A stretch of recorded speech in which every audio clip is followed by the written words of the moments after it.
제가 사회복지를 공부하고 싶어서 장신대학에 편입을 해서 2년간 사회복지를 공부한 적이 있습니다.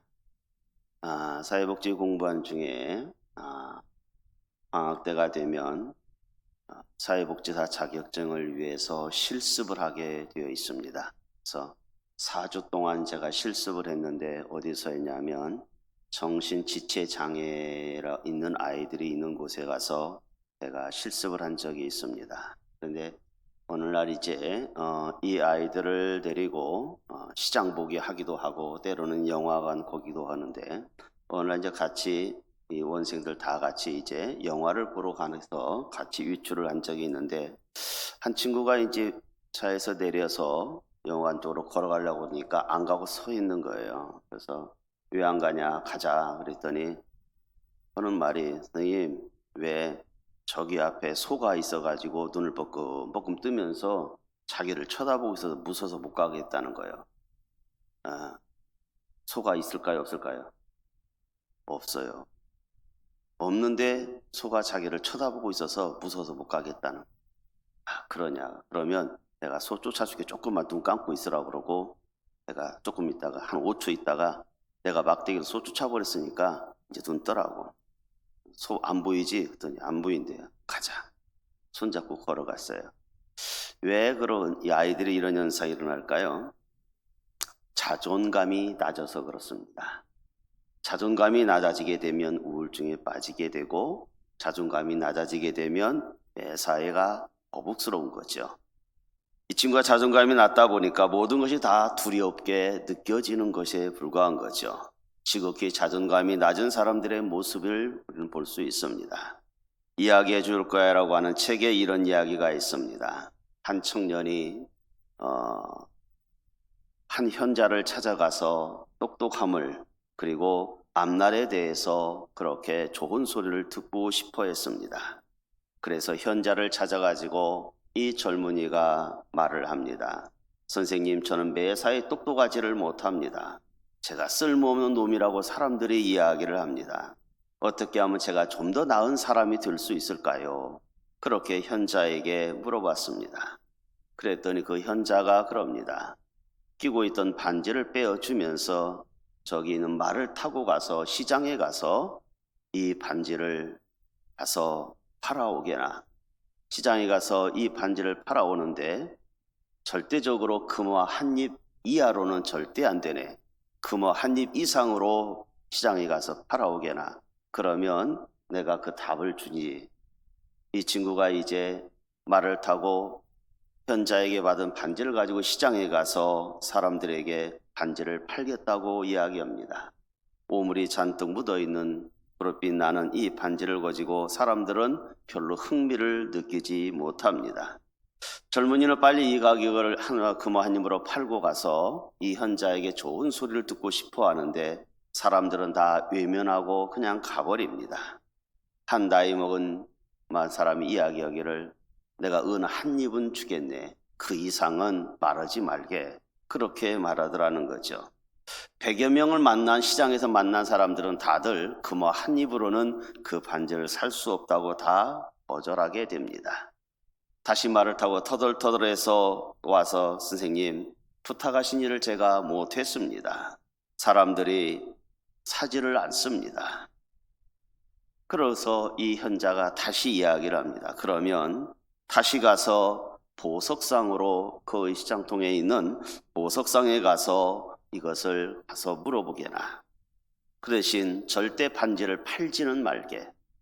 그 사람이 얼마 준다고 하든지 간에 팔지는 말고 그냥 다시 가져오기만 하라고 이야기를 합니다. 이 젊은이가 다시 말을 타고 시장통에 가서 금은방에 가서 이제 이 반지를 보여주면서 가격이 얼마 되냐고 물어봅니다. 이 보석상은 구석구석 반지를 쳐다보고 무게를 달아보고 현미경으로 쳐다보고 나서 이야기합니다. 젊은이, 자네 스승에게 말씀드리게 이 반지를 당장 팔고 싶다면 금화 58립을 드리겠네. 조금 더 기다린다면 70까지도 줄 수 있다네. 그렇게 가서 전달하라고 이야기했습니다. 이 젊은이는 깜짝 놀랐습니다. 금화 한 입이 아니라 은 한 입이라고 했던 그 반지가 금화 70입까지 이야기를 하니까 이해할 수가 없었습니다. 신이 나가지고 같이 와서 현자에게 말했습니다. 선생님, 이 반지를 70입까지도 준다고 이야기를 합니다. 그때 현자는 이야기를 합니다. 자네는 이 반지와 같다네. 독특하고 가치 있는 이 반지지. 사람들이 몰라주면 가치가 없고 알아주면 이건 고귀한 귀한 반지라네. 그러면서 자기 새끼손가락에 다시 끼더라는 것입니다. 이 젊은이는 알겠습니다. 사람들은 어찌할지 모르지만 자신 스스로가 존귀하다고 생각해 본 적이 없더라는 것입니다. 자신을 알아보는 사람은 있었더라는 거죠. 여러분, 강아지가 반지를 보면서 이빨로 물고 그저 내동쟁이 친다 할지라도 보석은 보석인 것입니다. 여러분들은 세상에서 가치 있는 존재라는 이야기입니다. 세상 사람들이 뭐라고 하든지 간에 여러분들은 유일한 하나님의 존귀한 가치를 지닌 성도란 이름을 가진 자들이라는 얘기입니다. 예수님은 이야기를 합니다. 사람이 만일 온 천하를 얻고도 제 목숨을 잃으면 무엇이 유익하리요? 사람이 무엇을 주고 제 목숨을 바꾸겠느냐? 한 생명 자체가 여러분 한 사람 한 사람이 다 고귀한 것입니다. 특별히 그리스도인들은 예수의 십자가의 보혈의 은혜로 구원받았기 때문에 다 존귀한 생명력을 갖고 계시답니다. 자존감은 그 가치감과 자신감으로 되어 있습니다. 자신의 가치를 어떻게 생각하냐에 따라서 자신의 자존감을 높일 수도 있고 낮출 수도 있는 것입니다.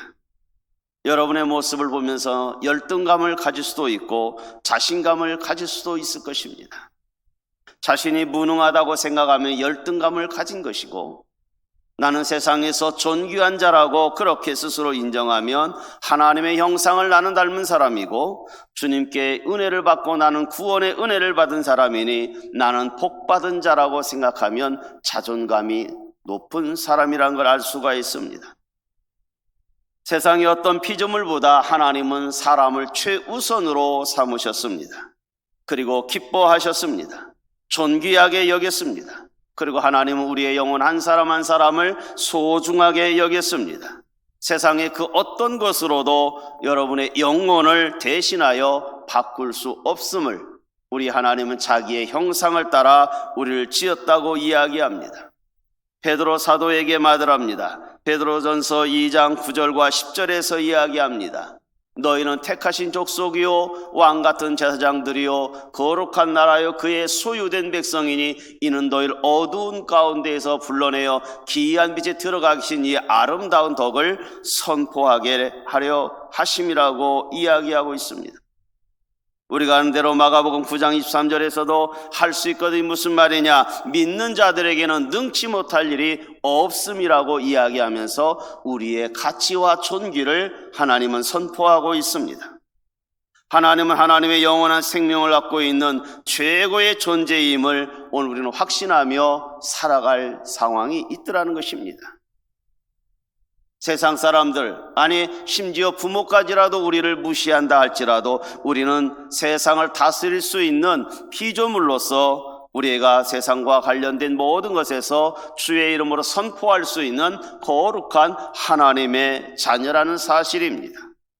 그렇기 때문에 우리에게 때로는 아름다움이 좀 부족해도, 때로는 동식물처럼 화려함이 좀 부족하다 할지라도 우리는 하나님의 형상을 닮은 존귀함을 깨닫기 때문에 세상을 당당하고 담대하게 살아갈 수 있을 것입니다. 그런데 하나님의 명령을 거역하고 타락하고 죄의 범에서 살아가고 있다고 하면 자신 스스로가 가치를 낮추어 버립니다. 보잘것없는 존재로 스스로 비하를 시키고 있더라는 것이죠. 그러나 우리의 본질은 하나님의 형상을 닮은 자들이고 주의 거룩한 존재자라는 사실을 잊지 말기를 축복합니다. 오늘 본문으로 가려고 합니다. 본문의 내용은 우리가 잘 압니다. 12명의 정탐꾼이 40일 동안 이제 정탐을 하고 돌아옵니다. 파란 광야 가데스 바네아에서 정착하고 있는 이 모세와 많은 백성들에게 12명이 와서 보고를 합니다. 12명의 보고를 들은 백성들이 오늘 본문 속에서 원망이 아주 자자합니다. 눈의 아들 여호수아와 여분의 아들 갈렙만이 자기 옷을 찢으면서 회중에게 이야기합니다. 아닙니다. 우리가 갔던 땅은 심히 아름다운 땅이었습니다. 여호와께서 우리를 그리 인도하실 것이고 그곳을 보니 과연 젖과 꿀이 흐르는 땅이었습니다라고 보고를 하면서 두려워하지 맙시다. 그 땅 사람들은 우리의 먹이일 뿐입니다라고 그렇게 외쳐댑니다. 여호와가 함께 하시는 곳이 젖과 꿀이 흐르는 땅이고 하나님이 함께 하시는데 우리는 두려워할 이유가 없습니다라고 그렇게 두 사람은 그렇게 외쳐대지만 확실한 긍정의 보고를 하지만 10명의 보고는 전혀 달랐습니다. 백성들은 2명의 소리보다는 10명의 소리, 다수결의 원칙의 소리를 듣게 됩니다. 백성들의 반응은 온 회중이 돌로 치려 합니다. 우리는 긍정적인 것을 좋아합니다. 그래서 교회에서도 긍정적인 설교를 우리는 요구하지 않습니까? 때로 목사님들에게 성도들은 요구합니다. 목사님, 세상살이가 너무너무 힘듭니다. 교회에 와서라도 위로를 받아야죠. 그러니 교회에서 축복 설교를 많이 해주시고 잘한다 잘한다 그렇게 격려의 설교 좀 해주세요. 그것이 과연 옳은 걸까요? 로버트 슐러 목사님이 한때에 긍정적인 사고를 가르치면서 설교했고 조엘 오스틴 목사님이 긍정의 힘이란 책으로 한국 교회를 많이 흔들어 놓았습니다. 많은 설교가들이 단골로 책 삼은 것 중에 하나가 긍정적인 설교 아닙니까? 특히 순복음재단에서 3중 축복을 이야기한 것이 한국 교회에 어찌 보면은 새로운 바람을 일으켰고 오히려 저는 병폐라고 생각을 합니다. 과연 긍정의 힘이 믿음인지 생각해 봐야 되는 것이죠. 긍정이 모든 것이 하나님의 뜻은 아니라는 사실입니다. 우리는 쉽게 생각합니다. 긍정의 생각은 하나님의 뜻일 것이고 부정적인 생각은 나쁜 거라고만 이야기를 합니다. 부정적인 생각을 가진 사람은 믿음이 없는 사람이라고 매도해 버릴 때도 우리는 있지 않습니까? 오늘 12명 들어갔던 정탐꾼들을 분류해 보면 가지 말아야 되라고 하는 데서 10명이고 가야 된다고 하는 사람은 2사람입니다. 긍정적인 생각을 가졌던 2사람은 여호수아와 갈렙은 분명히 가나안 땅에 들어갑니다.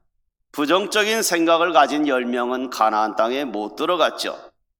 이런 걸 보면서 긍정적인 생각, 적극적인 생각력을 가져야만이 하나님의 나라에 들어가는구나. 우리는 그렇게 쉽게 설교도 들었고 저도 그렇게 했습니다.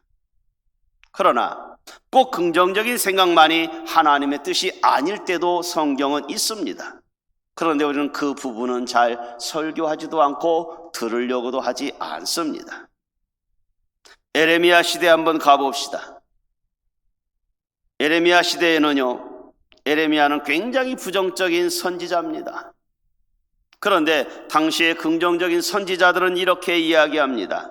에레미야 14장 13절에서 긍정적인 선지자들은 이렇게 이야기합니다.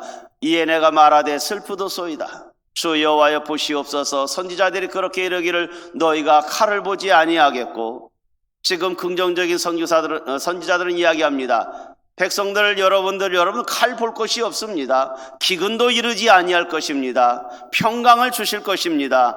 얼마나 긍정적입니까? 전쟁도 안 볼 것이고 가난도 없을 것이고 평강 주실 겁니다. 이런 말을 듣게 되면 얼마나 은혜가 됩니까? 확실한 평강을 준다고 긍정적인 소리를 이렇게 선지자들은 외쳐댔습니다. 그런데 현실은 백성들이 타락을 하게 되고 하나님의 뜻에 불순종하고 우상 숭배하고 악한 일을 계속해 나가는 저 이스라엘 백성들, 여전히 하나님 앞에 제사 드리기보다는 우상에게 절하기를 좋아했던 당시의 에레미야 사람들은요, 하나님의 신앙과는 완전히 별개했습니다. 그럼에도 불구하고 선지자들은 그렇게 외쳐댑니다.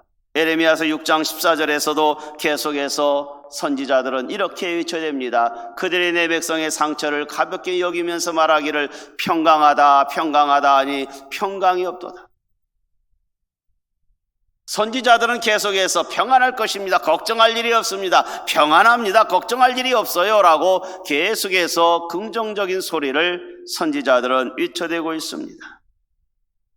에레미야는 눈물을 흘려가며 거꾸로 이야기를 합니다. 회개하시오 돌아오시오 그렇지 않으면 멸망이요.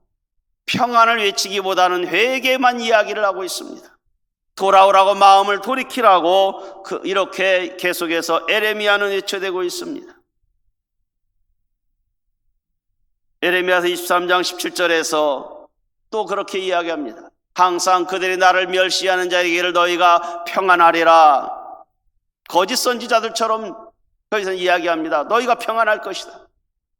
그러면서 여호와의 말씀이라고까지도 이야기를 하고 있어요. 재앙이 너희에게 임하지 아니할 것이다 라고 이야기를 하고 있어요. 거짓 선지자들입니다. 반대로 에레미야는 이야기하고 있잖아요. 지금 선지자들은 모든 선지자들은 이야기합니다. 우리나라 망하지 않습니다. 평안합니다. 전쟁 없습니다. 안전합니다. 얼마나 긍정적인 메시지를 전하고 있습니까? 그게 옳은 것 같잖아요. 반면에 대표적인 선지자 에레미야는 부정적인 메시지를 전하고 있습니다. 우리나라는 바벨론한테 망해야 됩니다.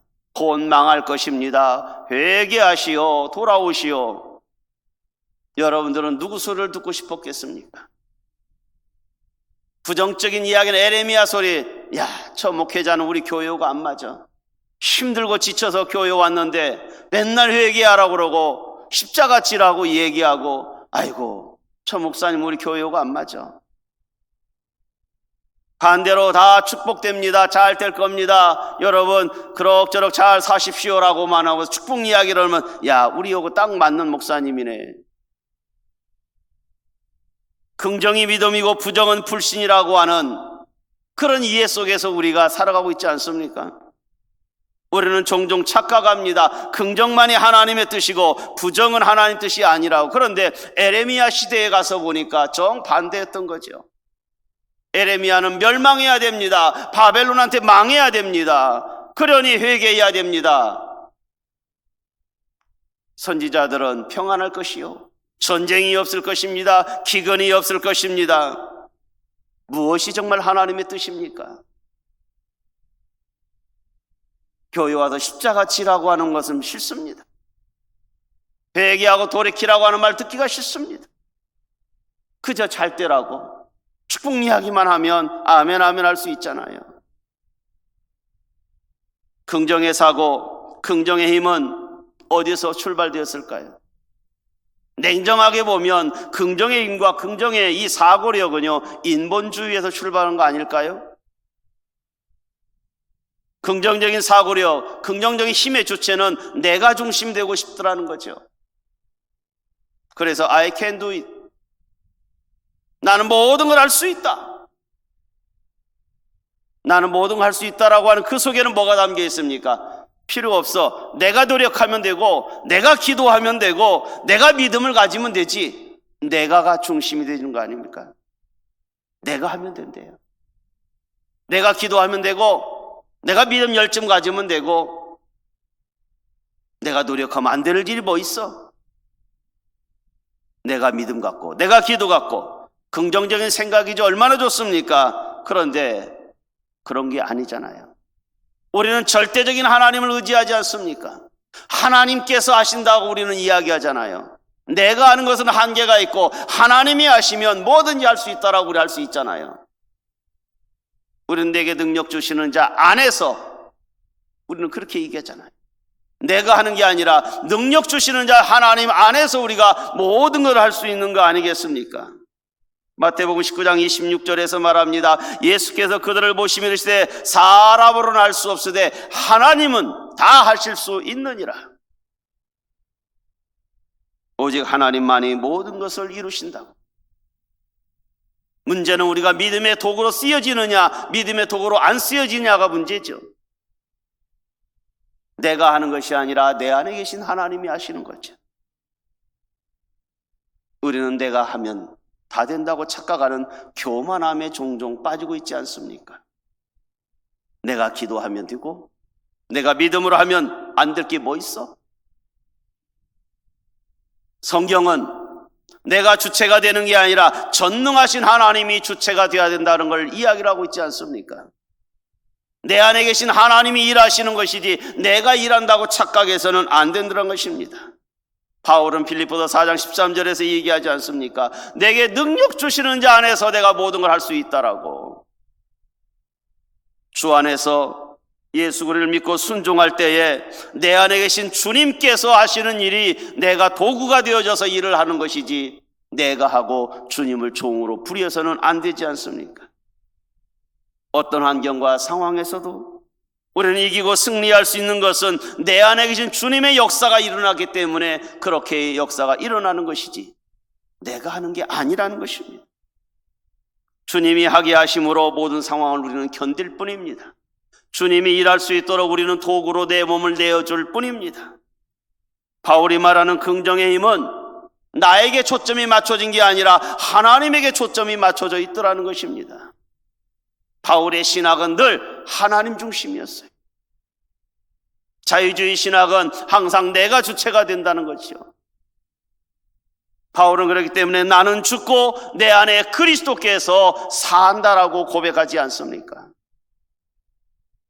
나는 죽고 내 안에서 말씀하시는 예수님이 살아있어야 역사가 이루어지는 거죠.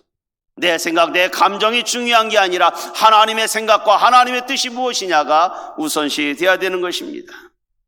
내 안에 있는 하나님 아버지의 뜻이 무엇일까? 내 안은 예수 그리스도가 뜻이 무엇일까? 그걸 통해서 성령의 역사가 일어날 수 있도록 우리는 도구에 불과하다는 사실입니다. 사도 바울은 우리가 아는 대로 믿음 중에 최고의 믿음 사람 아닙니까? 열심을 향하여 정말 헌신했던 사람이 사도 바울이에요. 그런데 육신의 연약함이 있었습니다. 기도합니다. 하나님의 사역을 해야 되는데 저에게 안질이 있고 연약합니다. 그 고통이 때문에 심해서 사탄이 주는 가시라고 할 정도로 바울 사도는 몸이 연약했습니다. 큰 질병이었죠. 그 질병 때문에 하나님 앞에 간절히 기도합니다. 한 번도 아니고 금식하면서 치료해달라고 3번이나 그렇게 간절한 기도를 합니다. 치료에 대한 긍정의 믿음을 가지고 포기하지 아니하고 금식하며 그렇게 기도했는데 바울 사도의 질병은 치료되지가 않습니다. 우리는 그렇게 이야기하죠. 아니, 바울 같은 사람이 그렇게 금식 기도하며 간절하게 3번이나 그렇게 기도했으면 하나님이 들어주셔야지. 그리고 하나님 사역하려면 건강해야지. 당연한 거 아니겠습니까? 고린도후서 12장 8절과 9절에서 바울 사도는 이야기합니다. 하나님, 이 질병이 내게서 좀 떠나가게 하소서. 3번이나 죽게 기도했더니 하나님이 나에게 이르시되 내 은혜가 네게 족하다.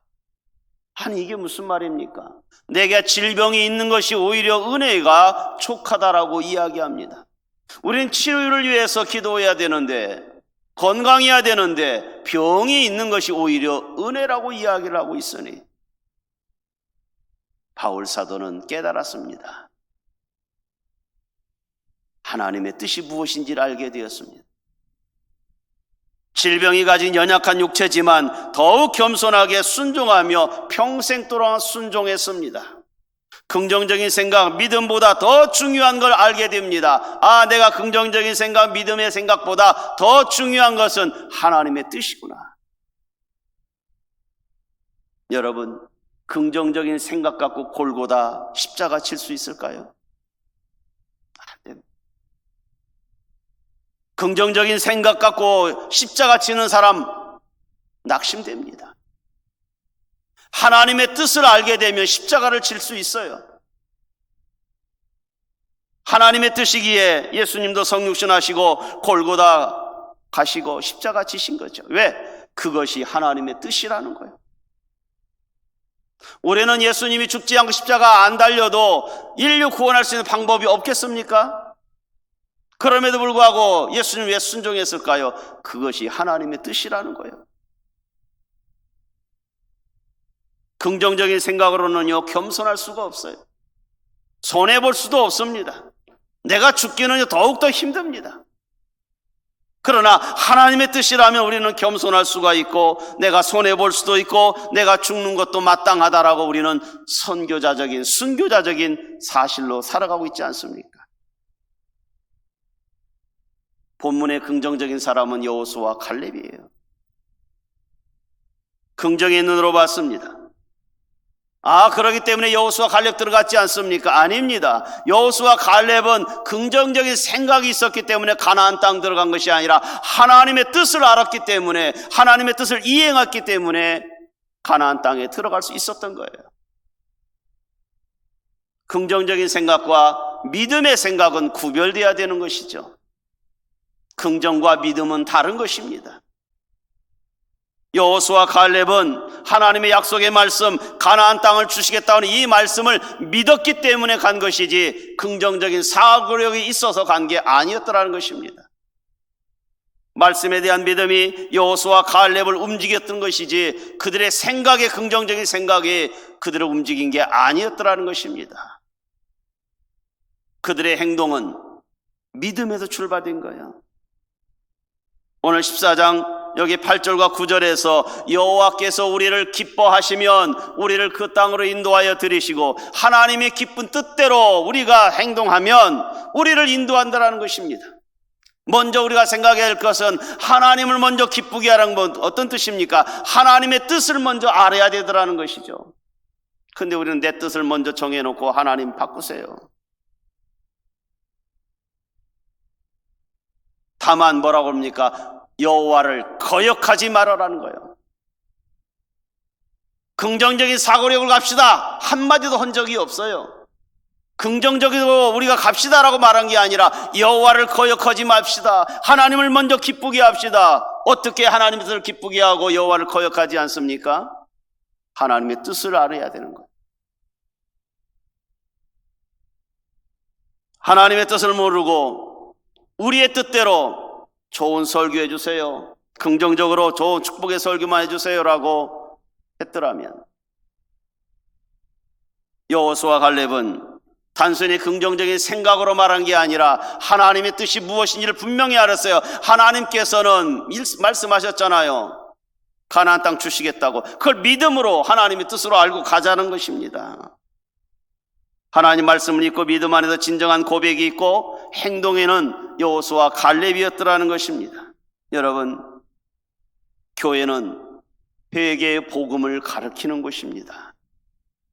회개의 복음이 없이는 천국 갈 수 없게, 회개의 복음을 이야기를 해야, 십자가를 짊어져야, 십자가를 믿어야 천국 가는 것을 이야기하는 곳이 교회입니다. 교회가 세상의 축복의 통로로 생각해서는 안 되는 거예요. 교회가 세상의 평안을 추구하는 통로가 돼서는 안 되는 거예요. 비록 우리는 연약함이 있고 때로는 가난하게 된다 할지라도 하나님의 뜻이 십자가지라고 하면 지는 거예요. 거기에 구원함이 있으면 우리는 따르는 거 아닙니까? 교회는 죄가 무엇인지를 드러나게 알게 하고 죄를 회복하고 죄를 자복하는 것이 바로 교회 아닙니까? 그래서 눈물로 십자가를 진다 할지라도 거기에 따라가게 되면 구원함이 있고 이걸 거역하고 십자가를 내던지면 구원이 없는 거 아니겠습니까? 교회는 십자가의 복음을 이야기하는 곳입니다. 십자가를 통한 구원의 복음이 있는 곳이 교회 아닙니까?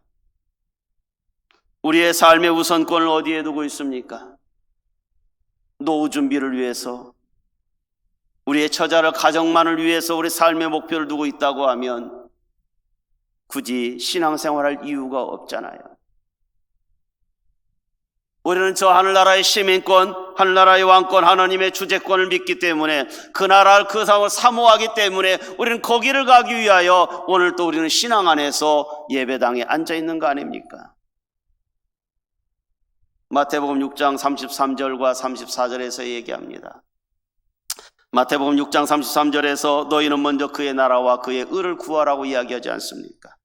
그럼 이 모든 것을 너희에게 더하신다고, 내일 염려하지 말라고, 한날 괴로우면 그날에 족하다고 이야기하고 있습니다. 먼저 그의 나라와 그의 의를 구하라고 이야기했지, 세상에서 어떻게 하면 평안함을 추구할 것인가를 구하라고 한 적이 한 번도 없습니다. 오히려 쟁기를 잡고 뒤돌아보는 자는 어리석은 농부와 같은 사람이라고 하면서 하나님을 향하여 십자가 짊어지고 그냥 묵묵히 걸어가라고 이야기합니다. 긍정이 아니라 믿음을 갖고 가라고 이야기를 하고 있더라는 거죠. 하나님을 알고 하나님의 뜻을 믿고 말씀 믿고 전진하라고 이야기합니다. 토레이 목사님에게 한 여인이 찾아옵니다. 목사님, 제가 신앙생활을 오랫동안 했어도 은혜가 없고 구원받았다는 사실을 제가 느끼지를 못합니다. 이게 신앙생활인지 모르겠습니다. 토레이 목사님은 그 여인에게 이야기합니다. 오늘부터 일주일 동안 한 가지만 놓고 기도하시죠. 하나님께 뭐라고 기도할까? 하나님, 내 자신을 좀 보여주세요. 그거 한 가지만 놓고 일주일 기도해 보세요. 이 부인이 돌아가서 일주일 내내 기도하기 시작합니다. 하나님, 내 자신을 좀 보여주세요. 나는 어떤 사람입니까? 하나님, 나 자신을 보여주세요. 일주일 기도했더니 일주일 기도하고 와서 토레이 목사님에게 이야기합니다. 목사님, 제가 죽어야겠습니다. 왜요? 일주일 나 자신을 놓고 기도했더니 이렇게 죄가 많은지 몰랐습니다. 이렇게 더러운 사람인지 몰랐습니다. 그러니 추하고 더럽고 불결한 인생이니 빨리 죽는 것이 낫겠습니다. 그게 차라리 하나님께 죄를 오히려 이게 영광되지 가리는 일 아니겠습니까? 토레이 목사님은 그럼 일주일 동안 다시 기도하시죠. 뭐라고 기도할까요? 이제부터 주님 십자가 보여주세요. 일주일간 그것만 기도하십시오.